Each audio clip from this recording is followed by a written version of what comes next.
got my KKA scooter from Amazon, and I tell you what, I'm very impressed. Look at that backlight right there. Look at those disc brakes there. It has back disc, and then it has those electronic magnetic brakes in the front. Let me tell you about the welds on this thing. Whoever welded this actually knew what they were doing. I was in the welding industry for a while, and so this thing is made like a tank. As far as scooters go, in this price range, do you hear what I said? In this price range, I have not found a better built scooter. At the time of purchase, this was like $450, which is a steal of a deal. It goes about 16 miles per hour, a little bit more, hold up to 220 pounds.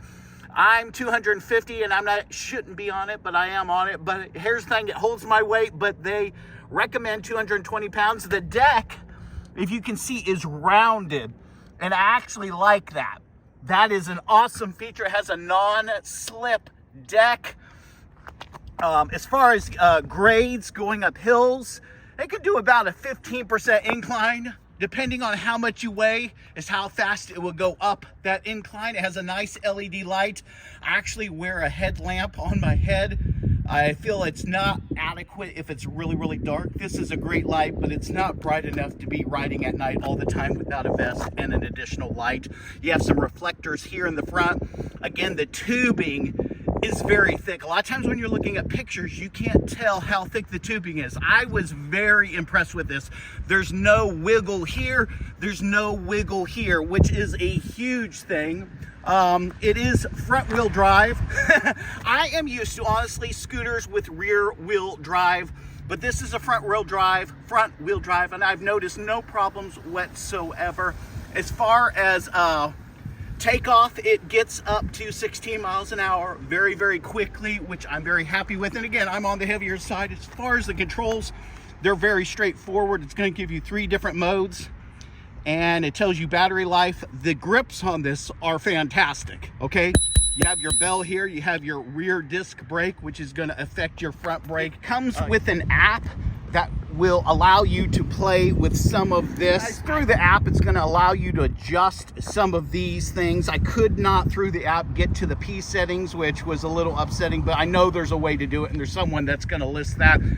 Again, you have your hold this button, it's going to turn on. 2 clicks on here, it's going to go through your 3 settings, which is sport mode, your regular economy mode, and then just a drive mode.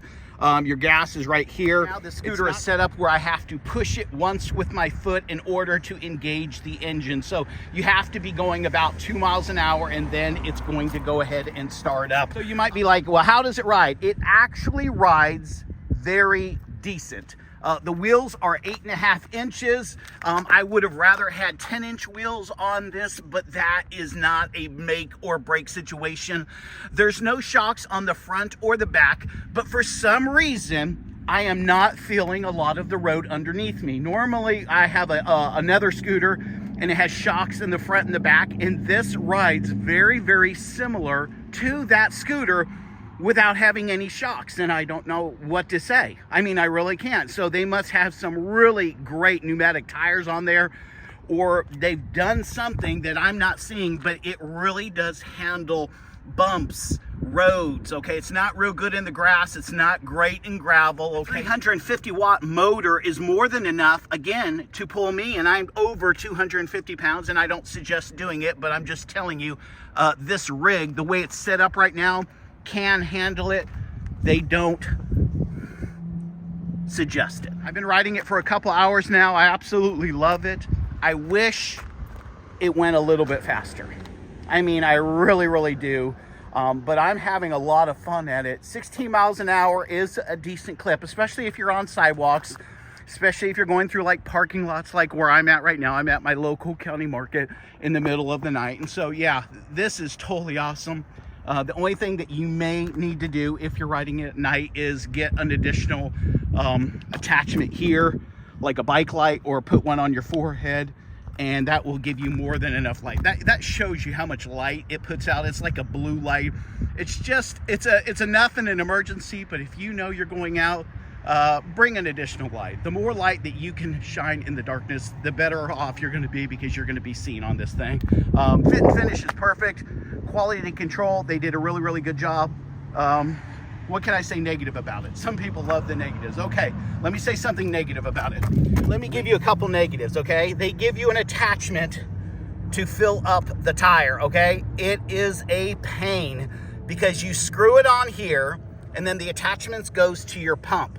What the problem is not filling up the tire. It's when you start to take the attachment off, you start to twist it off, it loses the pressure that's in the tire. So it says 50 PSI. I can put it up to 50 PSI, but when I'm screwing it off, I can't screw it off quick enough, and I end up being at 30 PSI. It was the same thing with the back, okay? And that's a major problem. It really is, okay? Because I had to play with it about 25 minutes in order to get the air in the tire. Is it a make or break? Absolutely not.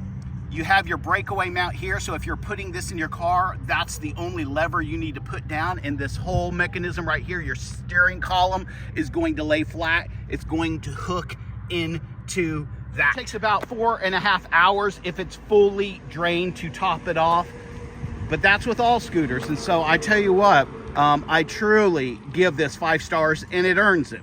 That's not me giving it 5 stars because I like it. I love it.